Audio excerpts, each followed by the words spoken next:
Heroine Sai Pallavi ఎంచుకునే కథలు వేటికవే విభిన్నంగా ఉంటాయి. ఏవి పడితే అవి చేసుకుంటూ పోకుండా ప్రాధాన్యమున్న పాత్రల్ని మాత్రమే చేసుకుంటూ వస్తోంది. అందుకే తనకంటూ ప్రత్యేకమైన గుర్తింపును తెచ్చుకుంది. ఈ క్రమంలోనే ఇటీవల తండేల్ సినిమా రిలీజ్ అయింది.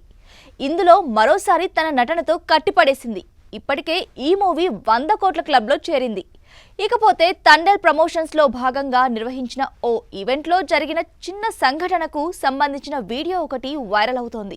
విడుదలకు ముందు జరిగిన తండేల్ జాతర ఈవెంట్లో ఓ మహిళా అభిమాని ఎలాగోలా సాయి పల్లవిని చేరుకుంది. తనతో సెల్ఫీ దిగిన అమ్మాయి హీరోయిన్కు షేక్ హ్యాండ్ ఇచ్చింది. దీంతో తెగ సంతోషపడిపోయిన ఆమె సాయి పల్లవి చేతికి ముద్దు పెట్టేసింది. ఈ వీడియో ఆలస్యంగా వెలుగులోకి రాగా సోషల్ మీడియాలో తెగ వైరల్ అవుతోంది. భాషా సినిమాలో రజనీకాంత్ మాణిక్ భాషగా మారిన సమయంలో తన అనుచరులంతా కూడా ఆయన చేతిని ముద్దాడుతూ ఉంటారు. ఆ సీన్తో సాయి పల్లవి క్లిప్ను పోలుస్తూ బుజ్జితలకి భాష రేంజ్ ఎలివేషన్ ఇస్తున్నారు. సాయి పల్లవి ప్రస్తుతం రామాయణ సినిమాలో నటిస్తోంది. ఇందులో రణబీర్ కపూర్ హీరోగా నటిస్తున్నాడు.